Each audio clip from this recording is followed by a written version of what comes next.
Welcome to the #1 source for information, news, and opinion on your Columbus Blue Jackets. This is CBJin30, presented by Telhio Credit Union. You can also find the audio version on the CBJ Radio SoundCloud page, Apple Podcasts, TuneIn, Spotify, Google Play Music, or wherever you listen to your favorite podcasts. Now here's your host, Bob McElligott.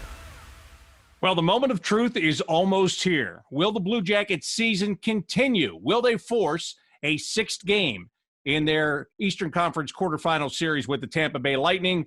Or will this season that has already been extended far beyond what anyone ever thought, will it come to a grinding halt? We're going to find out one way or the other. Welcome to CBJin30, presented by Telhio Credit Union. Huge show to get you ready for what could be the last game of the season or what could be just the start of a series of one-game seasons for the Columbus Blue Jacket. Coming up, you're going to hear from John Forslund from NBC Sportsnet. John has called a ton of these playoff games already, not just the Blue Jackets, but everybody that's been playing in the East. He's in the bubble in Toronto. And you'll also hear in just a few minutes from Blue Jackets head coach John Tortorella as we get prepared for this game. But first, I've got to tell you about Telhio Credit Union. You know, Telhio, they have been putting people above profits for a long, long time, since 1934. Yep. So they know what it's all about. They know how to do it. They know how important you are, and they treat you that way. It's very simple. They have a variety of different services and different programs, and you can find out about each and every one of them when you go online to telhio.org. It's very, very simple to do. Surf through the website, click on the different options, and find out what you're looking for. Because maybe you don't know what you're looking for. Maybe what they have is better than what you currently have. Because why do you need just a regular bank when you have a credit union that will put you first? Telhio Credit Union. Again, find them online at telhio.org. So the Blue Jackets find themselves down 3-1 in this best-of-7 series. Again, if the Tampa Bay Lightning can close it out today, the Blue Jackets will exit the bubble tomorrow. If the Blue Jackets win this game, then they will move on and force a sixth game and then hopefully a seventh game. Blue Jackets have played well in their last 2 games, but they just haven't been able to get over the hump. They've lost 2 one-goal games. They've been right in them, but you got to give Tampa credit because they have been defending well with a lead and keeping the Blue Jackets from getting all the way back to a tie and forcing any overtime. Of course, we had enough overtime in game 1 of this series, right? Can never have enough overtime when you're losing by 1 goal. You always want to get some more. Let's go to our game preview. It's being brought to you by Stanley Steamer. Get back to clean. And here to get you set up for the game between the Blue Jackets and the Tampa Bay Lightning is Blue Jackets head coach John Tortorella. Throughout these entire playoffs, we've been hearing media talking to you about resiliency and all that. I don't know how you are. I'm sick and tired of hearing about that and hearing the same words over and over. I know this. There is not a team that is more prepared for a one-game series than the Columbus Blue Jackets. That's what you preach. That's how you train them. And that's exactly what you're dealing with now, isn't it? One-game series from here on out. Yeah, we're not looking at even calling it a series. We're trying to play one game. And coming off probably our best game last night. So that's where we're going to. Can you get frustrated at this point, playing so well and still losing by a goal? Or I know you have to move by it, but you're seeing it. You know your team is right there and just can't quite get over that hump. Yeah, we have to work very hard to score a goal, and we're going to need more than one. You know, it's that type of situation. But we can't forget how we have to play. We just need to make another big offensive play at a key time. You were asked after the last game about, some of your key guys, Nick Foligno's and Boone Jenner's. I know it was kind of a tough day for them in the last game because they were, on the ice when the 2 goals were scored. But it's the fact that they're not contributing goals. Those are guys that you need. You need to get something out of them, don't you? Yeah, obviously we need. There's a couple of guys that are scoring for the team. We need to. They win a game last night because they get some secondary scoring. And if we're going to keep on competing here, we're going to have to get that. How tough are they making it? Like they're doing a better job of locking down, I guess you could say, especially late in the third period, making it tough on you guys. What do you have to do what does your team have to do to get that puck out of the zone and just get it up there so you can pull the goalie and get pressure? As far as what, when we're 6-on-5? Well, no, I just mean it's kind of the last two games. It's gotten to like 8 minutes, 6 minutes, and they're really hemming you into your zone. It seems like you're having a hard time getting out, getting through the neutral zone, and entering their zone. Yeah, I'm not going to explain how we're going to do it. I'm not getting involved in that stuff because people listen to you and I talk, and then I have to read about it, and I'm not interested in talking about it. As the whole situation out here in Bubble, it's tough to score goals for a lot of teams. So we're just going to keep on trying to go about our business. All right, let me ask you this way, and I'm not asking you to divulge secrets. How much of it is mental? Just that mental will to make the right play, not hesitate at the blue line, not to throw the play offside, all those things. Oh, I have with the will of our team, I have no problem on how we play, how hard we play. That's never been a problem. We just need to make another offensive play. The plays are there. Certain times in certain situations, you can see the plays. They need to see them at certain times. So a lot easier for me and you to watch it and say, man, why did he make that play when they're involved, when we're not involved in the game on the ice. So we're just going to keep banging away here. We felt we were much better with our forecheck. We're much better getting through the neutral zone last night. And we're going to be ready at noon tomorrow. Yeah, I always tell players before I ask them a question about a decision they made, I will very often say, look, I know I could score 50 from where I sit because it's so much easier upstairs, right? When you go back and you watch the film and you're like, well, why didn't you do this? And I bet you when you show it to them, they go, well, I didn't even see that. Yeah, I have a lot of 50-goal scorers talking to me that don't play the game. There's a lot of them around here. And, so we really don't pay too much attention to them. No, I totally understand that. You mentioned a noon game and, during the year, this team doesn't play very many day games. It's just a fact because when we do, you and I end up talking about it, what the difference in preparation is and all that. What about in the bubble in this environment? Your game times have now ranged from 8 o'clock at night to 3 in the afternoon to 7:30 at night to now noon. And I know you just got to deal with it. I get it. But how are you adjusting to that schedule, or is it different in the bubble than during the regular season? Yeah, well, I think the way I've looked at it as we've played different times, I like getting out there and playing. And I think our guys do because there's so much downtime because you're in the bubble and there's really, as you're getting ready to play a game, you play an 8 o'clock game, you have all day being in the bubble. And especially now, we want to go play a game. We want to, we're not even talking about series. We're talking about one game. And then we'll have another conversation if we win that game. So I'm glad it's at noon. And I think the players are too. They want to get back at it. Yeah. And again, in that bubble and that, you're able to keep that focus, right? With your team. That's all they've been thinking about, I'm sure, since they got done with the last game and little. Oh yeah. Yeah. I mean, they get away from it. They have fun. Yeah. I mean, I don't want you to think this is awful out here in the bubble. It's just, you're confined as far as what you can do. You can't go out for a walk. You're here. But our guys have kept themselves busy getting away from the game because I think it's important that they do. They had a good practice today, a good sharp half-hour practice. We'll be ready to go at noon tomorrow. And we've talked about lineup changes and all that stuff, but right now it's your best players. They've got to play. They're going to play. They have to play, and they've got to be the best guys, right? Yeah. Corpy has given us a chance every game. He wasn't that busy last night. I really liked how we defended last night. Probably one of our better defensive games and probably one of our better offensive games with the chances were pretty much even. So we're good. We're just thinking about playing one game and trying to do the best we can. Is it nice to get him kind of – you said he wasn't that busy, and you're right. Is it nice to kind of give him a breather because he's been a guy that's been he's carried the heavy load during this series? Yeah, he's played really well, and I'm not so sure. I think he likes the action, but I thought it was a good sound game by us as far as all the things away from the puck. He made some great saves, like 2-3 in a row on that power play. That was their big flurry. And I liked how we came back after being down 2-0 and we created some offense. So yeah, we're just there. like you said, Bobby, there's no secrets. I just don't like talking about stuff. Quite honestly, I'm sick of the Zooms and all that, and I just want to get with my team and play another game.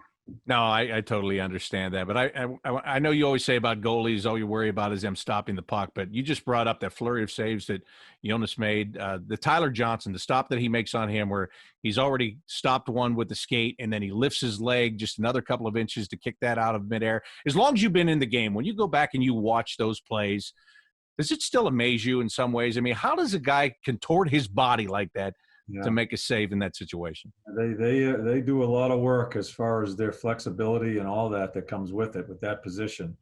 That was just a terrific save. Yeah, and him is, I mean, I'm sure that when it's all said and done, you're going to look back and be pretty proud of that kid and the way he's developed for you this year, aren't you? Oh yeah, he's come along nicely. Yeah, he's come along nicely as and as I've said to you many times, not just the saves he's making, but just how he presents himself now. So I think he's coming along nicely. So as you'd like to say, a true pro. Yeah, he's coming. He's coming there. Yeah, it is especially at that position. I think you need to show that your demeanor the proper way in front of your team. And this is his first year really as far as running with this, and I think he's been terrific. Yeah, and I'll kind of leave you with this because when you say that about him developing into a pro, now his name goes on a list, doesn't it, of guys that you've watched kind of develop. You know, Seth Jones has been going down that path. I think Zach Werenski has taken major steps from this year or from last year to this year personally. There's some other guys that I think are on the path and sometimes they stray and you drag them back on there.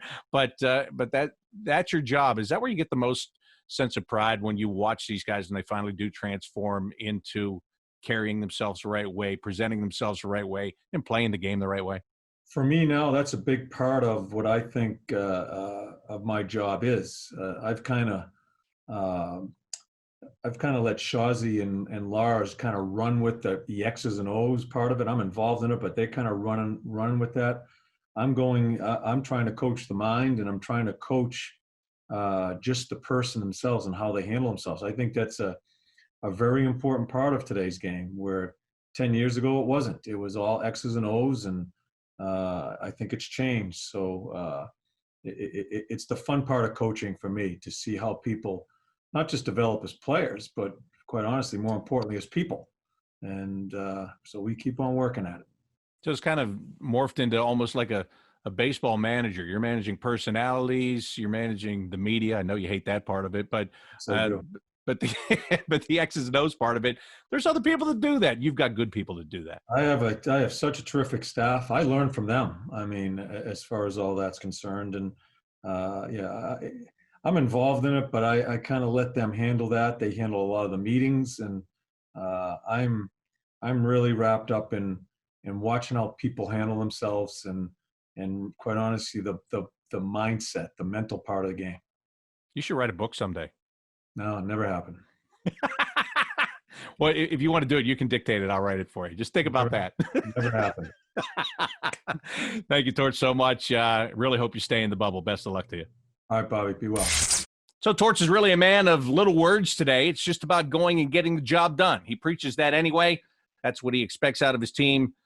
I heard him say the professionalism that they exude every day is very impressing to him. And he's watched them grow. He's watched them all grow as a group here over the last 5 years. So he has high expectations for his team today. His team has high expectations for themselves as well. Well, John Forslund is in the bubble.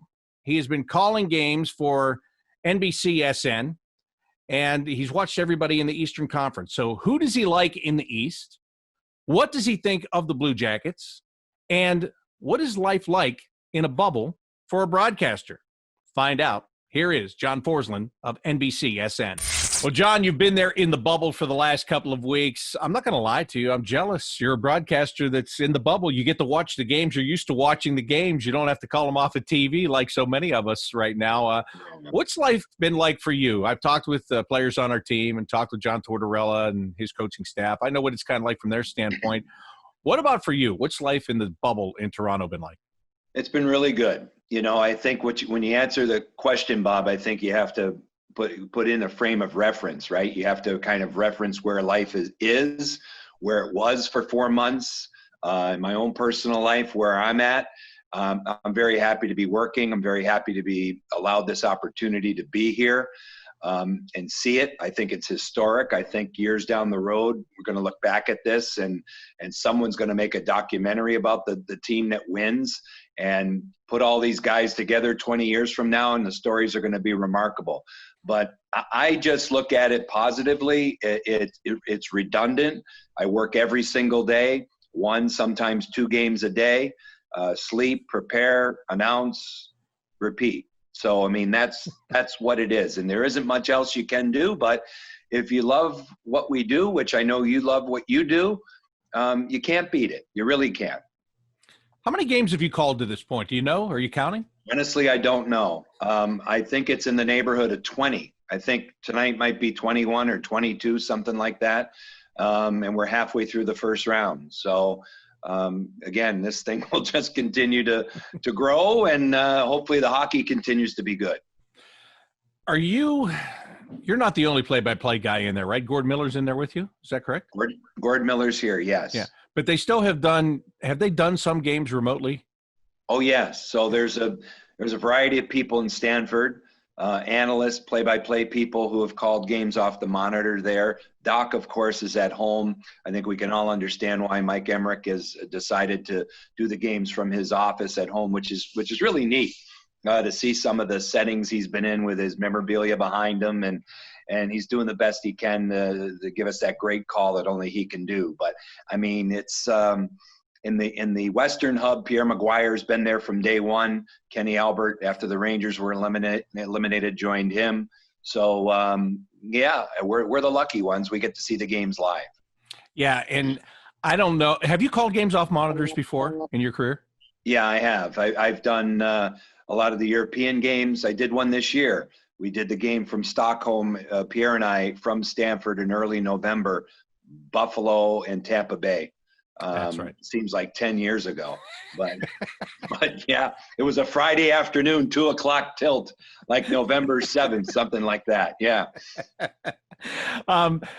It's just, yeah, I mean, I am jealous because it takes a lot to get used to. And then just when you get used to it, if you have a slow panning camera, you miss a play. We just had that happen in the last game between the Blue Jackets and the Lightning. Cam Atkinson crashes the net, but the camera doesn't catch up with him, and you're kind of watching one screen. It's really weird to get used to, and I think in some ways it's made me more appreciative, because when I finally get back into a press box, I'm going to be like so thankful that I'm there and able to watch the game and see the entire ice and see everything develop. So maybe we all needed a little bit of a reality check to a point. Yeah, I think it's a good lesson that I think we have to learn in our lives now based on the pandemic, is that you don't take anything for granted moving forward, even a handshake, even a hug, the ability to be around people and not stand 6 feet apart, with a mask on. I mean, this is, it's all happening here. There's not much going on here other than people doing their jobs. And I got to tell you, it's remarkable the way the National Hockey League has handled all of this. But getting back to your original point, I hope the people that we work for understand that we have to be in the facilities, that if you're a broadcaster, you owe the fans that. You owe the fans that are watching and listening, they need to know that you're on top of it, that you're actually there. If we ever do this as a cost-cutting measure to do games off monitors, it's really not the way to go, because before long, you miss a lot of different things. You miss a lot of things during the game, and what you really miss is that connection with your team. And because you've worked with the team for a long time. When you're there every day, things come second nature to you. I get to talk to John Tortorella before every game, but talking on a Zoom call is okay. I'll take that right now because it's the best I can do. But it's still not the same as being there and just seeing what goes on, and you just have more knowledge being around, don't you? Yeah, well, because it's instinctive. And so if you're around, especially at a morning skate, there's various people you can talk to in and around certain teams to get their take on where that team is at. It helps us do our jobs. But I think what we miss here is we never see the teams practice. And we're taking everybody's word for whatever's going on. And when there isn't a lot of information coming out of the teams, they're probably happy with this. but it puts us in a tough spot. And, you know, we really have to watch the warm-up closely. And then all of a sudden there's 2 or 3 guys. It happened in the Toronto series with the Blue Jackets. All of a sudden, you know, Scott Harrington's playing, and, you know, you got these adjustments on the back end, and you've got new guys coming in up front. Ryan Murray couldn't go, and all of that stuff. I would always listen to your daily conversations you have with Torts, and they're really good. I got to compliment you. They're really good, and you do a great job prying him the best you can, knowing that you're not going to get what you want, but you go for it. And I appreciate it, because those are the resources that we've been using to call these games. This is awfully hard 15 minutes before they drop the puck to get a new lineup. And that's what we're dealing with here. And we don't know what the situation is with high-end players like David Pasternak, unfit to play. Andrei Svechnikov of the Hurricanes, unfit to play. Some people speculated a knee injury. We had a shot of him in the seats last night with a walking cast on, so it's his ankle, right? So, but no one has said that, and you just don't get any information under these circumstances. And they can hide behind the veil of the pandemic a little bit and these Zoom calls, which I hope they go the way of the mongoose at some point. Oh, so does Torts. Wait till you hear my pregame interview for Game 5. You'll know. And I really do appreciate you saying that, because you know John Tortorella. You've known him for a long time, and and you know what he's like in the playoffs. He doesn't like to give anything, and you know he cuts me off at times. I'm not going to get into it. I never want the strategy from him. I just want the mental approach, and that's what I love the most about him, is getting that. So yeah, I mean, as you're looking to get maybe a hint as to who might come into the lineup or leave the lineup, I'm sure that mental approach is pretty valuable for you too as a broadcaster, just to paint the picture, right? Correct. But if you're watching practices, and when I cover playoff series, I try to be there every day, the off days. Some of those off days are priceless for what we do, because you can actually see what they might be thinking about. It's not etched in stone, but it gives you an opportunity to know who's playing with who, you know, before you get there. So you don't have to ask him a question about that. You can see it yourself. You can see the goalie come off in the morning, and you know that goalie's playing. You might be wrong, but 90%, 95% of the time with the goalies, you're probably right. So it gives you an opportunity to at least have a little bit more of a security blanket. I love Torts, always have. He's really, really good to me. But I don't get into his business. And I think that's the one thing that he really, under these circumstances, that's all he asks of anybody, is ask me any question, be prepared for the answer, but understand that I can't give you what you really want. He can. He's a competitor, and he's one hell of a coach. Yeah, absolutely. You know, a guy that I want to ask you about, because in some ways he reminds me of John Tortorella, and I've never met this guy, but he's the man that you're working with, is Mike Millberry. What is he like to be around? You know, people see what goes on in front of the camera, and, you know, from when he coached and when he was a GM, people have opinions, but I know better than anybody, because I'm with John Tortorella every day. Mostly what you see on camera, there's another side to that. What's it like working with Mike Millberry? I love working with Mike Millberry. I really do. I think he's raw and honest in who he is, and he's never shied away from that. And I think that too in today's world is priceless. And it will bother some people when he has an opinion, but at least he has an opinion. And I'll tell you what, he is on the game. I see working with him, the general manager traits come out.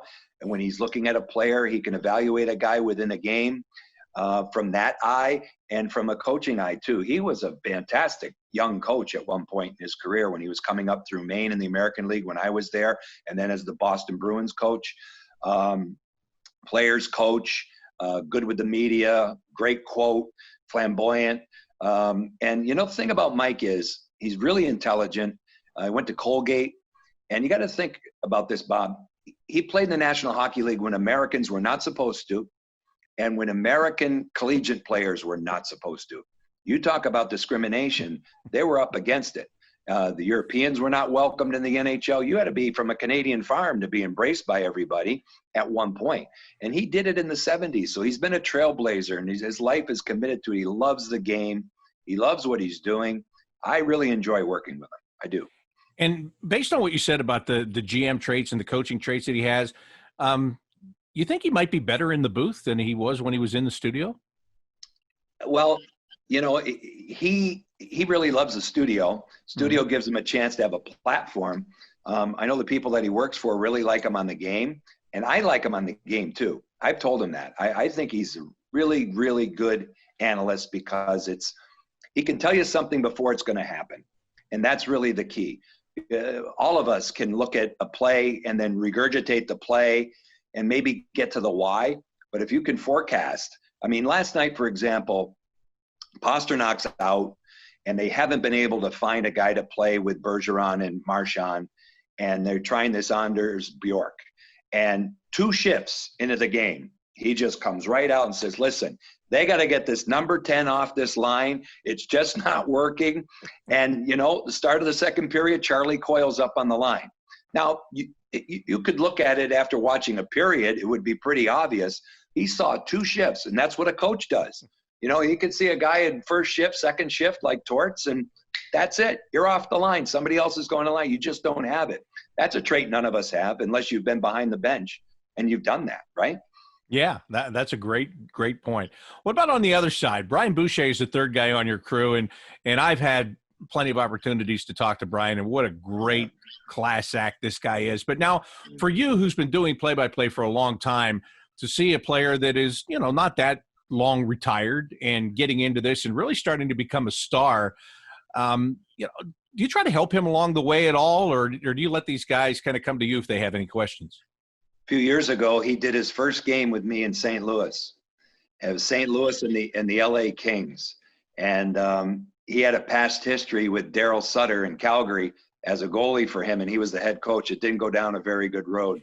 And he was intimidated to have to go talk to Daryl about the game before at the morning skate. That he was just scared half to death to do it. And Daryl Sutter couldn't have been any nicer than to Boucher. It flabbergasted him. But I'm not surprised that Brian has got to this level of where he's at, because he works really hard at it. He loves the game. And he, too, sees it from his point of view. And so, obviously, he's all over the goalies, and he can really dissect what they're doing and legitimize a good or bad goal from, that's very fair, very, completely fair. And then the other part of it is he sees the game like most of these goalies do. They're voyeurs on team meetings. They're not really involved in the team meeting X's and O's wise, but they should be paying attention, and he obviously has. And he has strong connections within the game, and he's not too far gone from his playing days. I think he relates to a broad spectrum of the audience. He does a great job, and he's to the point. And that's the key in our business, is to be simple and be to the point.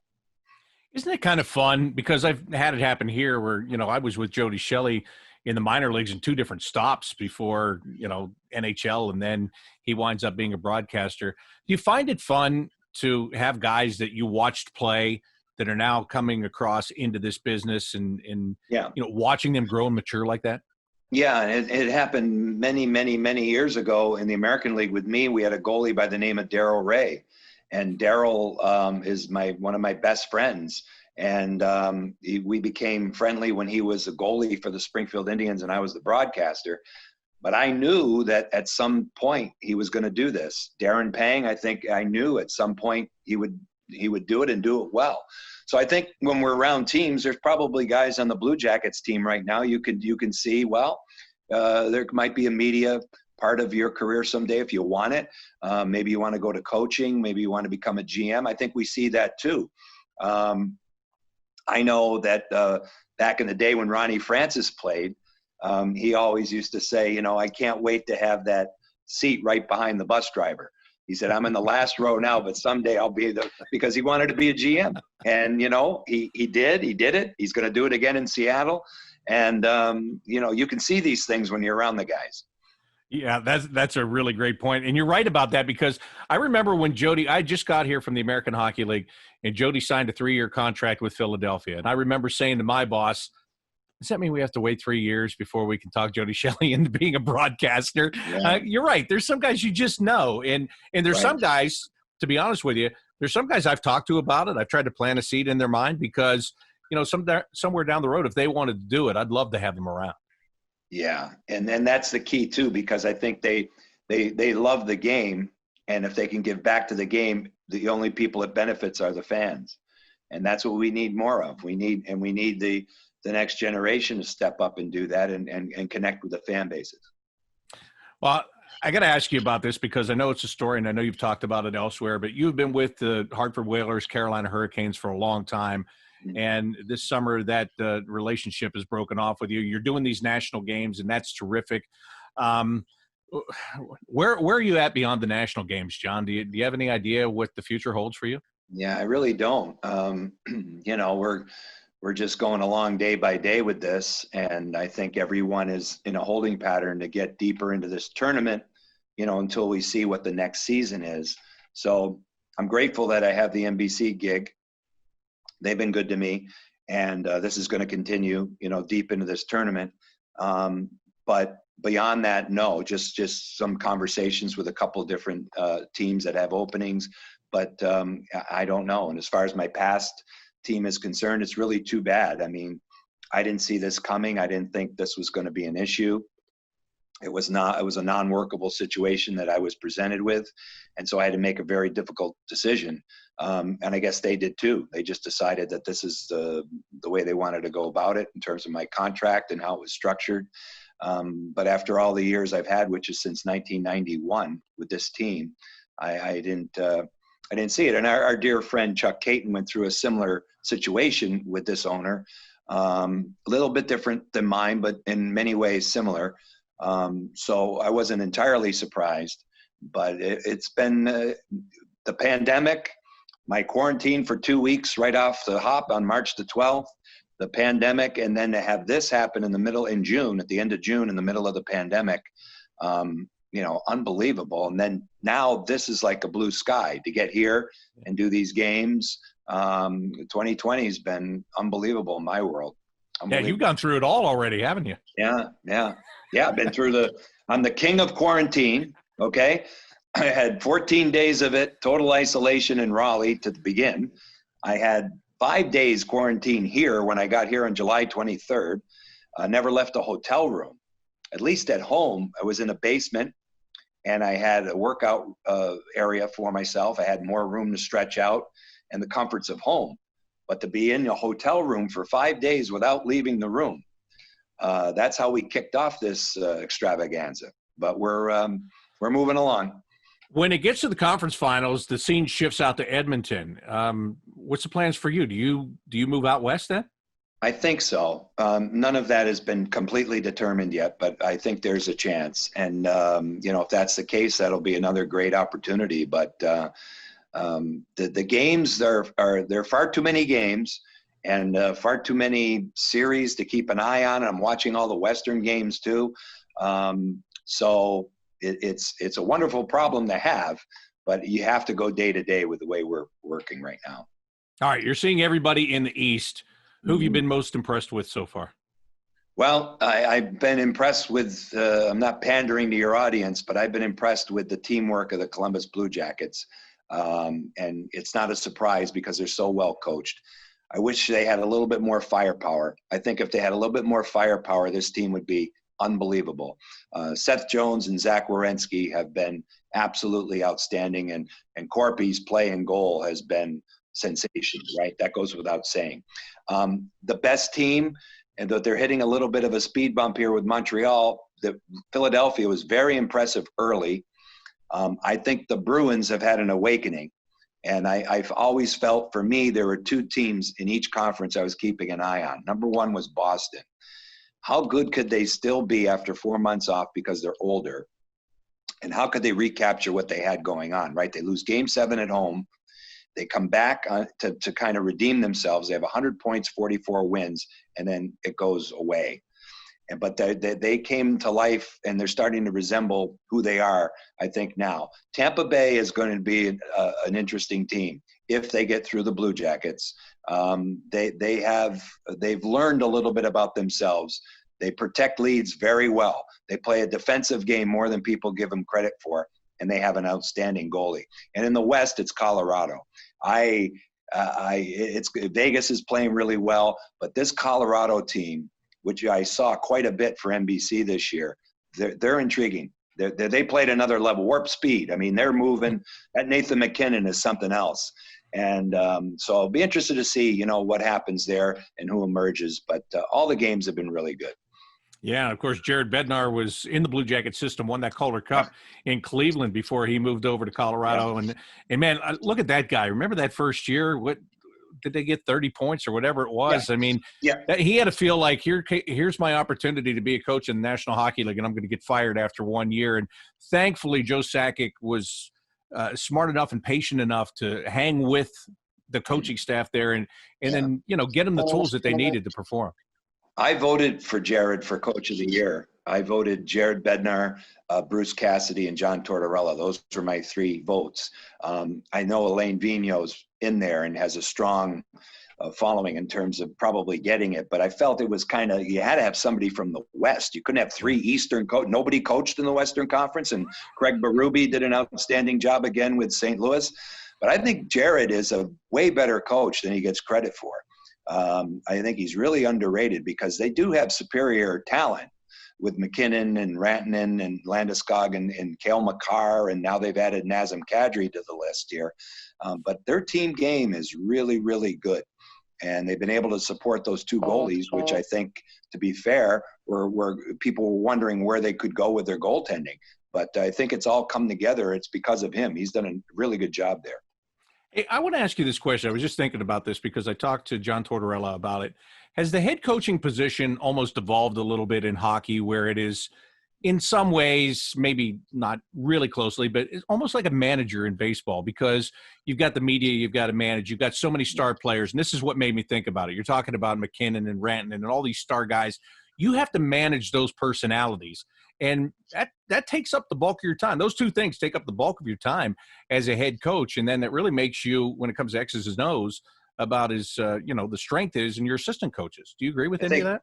Yeah, I think they all do a lot more delegating than they used to because they have to. So there's so much video work today that this assistant coach gets a penalty kill, this assistant coach gets a power play. This one's looking at, you know, 5-on-5. This one might have the responsibility of 6th attacker. You know, there's a lot of things. And then the head coach is like the CEO of coaching, has to oversee everything, has to be a good front person, has to answer all the questions.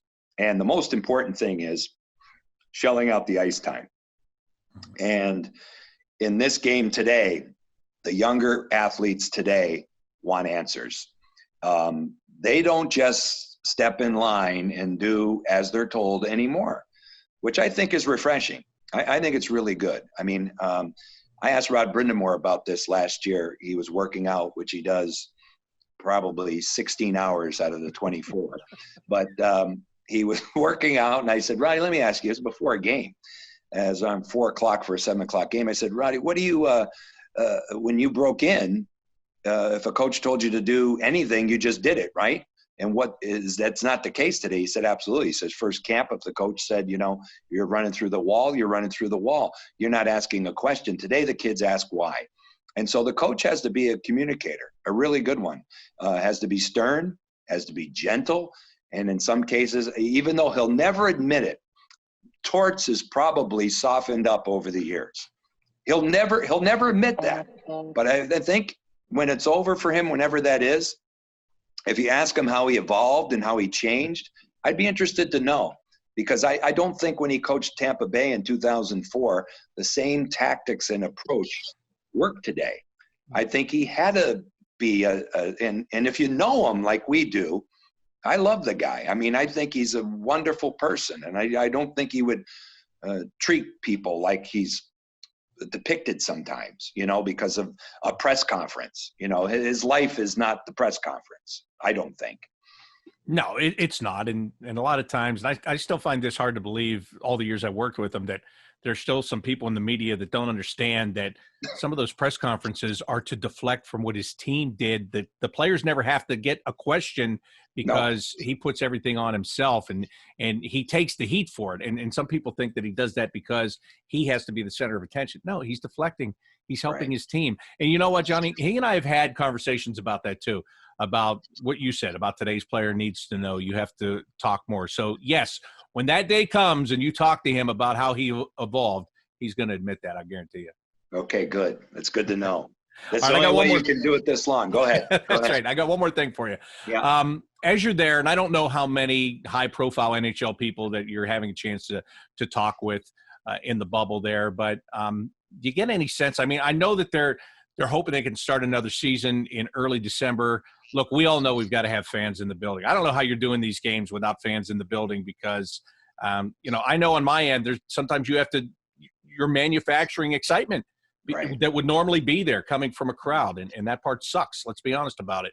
Right. I know we have to have fans in the stands. You got any inside scoop on any of that stuff?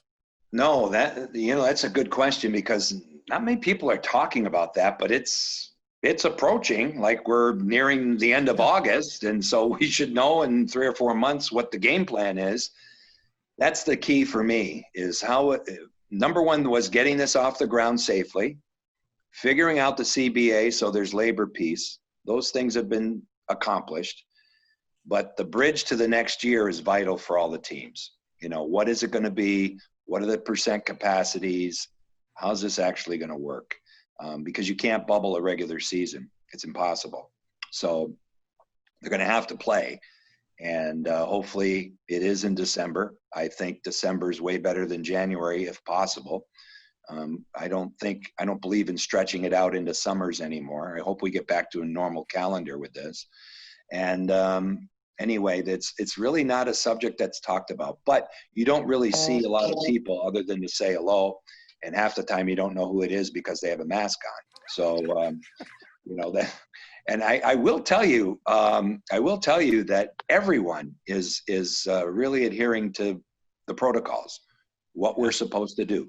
Test every day, put your mask on, got to wear the same pass every day wherever you go. They're all have different numbers depending on what your role is here.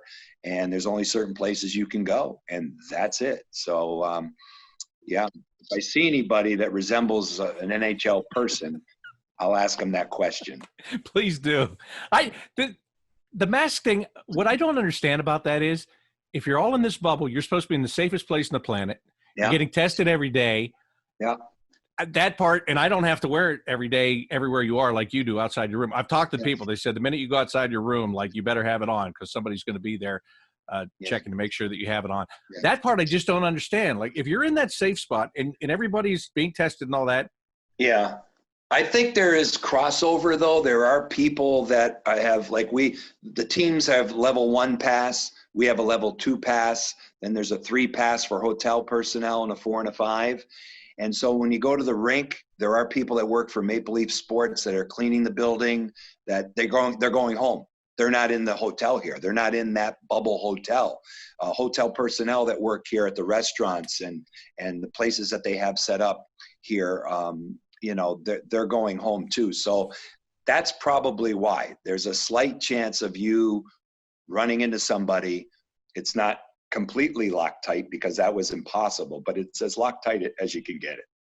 All right. Well, that makes sense. Thank you for answering that question. Okay. And more importantly, thank you for taking the time because I know how busy you are. And every time I reach out to you, you are always there and it's very much appreciated. And so good luck to you the rest of the way. Thanks, I hope buddy. everything works out in the bubble and beyond the bubble for you. And I look forward to the day when we can once again shake hands and say hello in person. Look forward to that. Keep up the great work, buddy. Thank you. So there you have it. You've heard from the two Johns, Blue Jackets head coach John Tortorella and John Forslund from NBC Sportsnet right there. And now it is time for the showdown to begin. At high noon is when they will square off. It is the Blue Jackets trying to stay alive. They need to win to do that as they take on the Tampa Bay Lightning. This is Game 5 of this best-of-7 series. This decides if the Blue Jackets play another day or if they don't play until next season, whenever that may be. I've got the game for you on the Blue Jackets radio network. It starts with our pregame coverage at 11 o'clock this morning. Dylan Tyer's got the pregame for you. Then I'll be on with the game starting at noon. You can get that on the flagship station of the Blue Jackets radio network, 97.1 The Fan in Columbus. Also on the radio network stations in Ohio and in West Virginia. You can find us on your phone at the Blue Jackets app or through the TuneIn app. You can find us online at bluejackets.com. This is going to be an interesting one. Can the Blue Jackets step up as they have so many times in the last couple of years? In big moments, can the big players be there to carry this team? That is what we're about to find out. And that'll do it for today's edition of CBJin30, presented by Telhio Credit Union. Until game time, I'm Bob McElligott saying so long.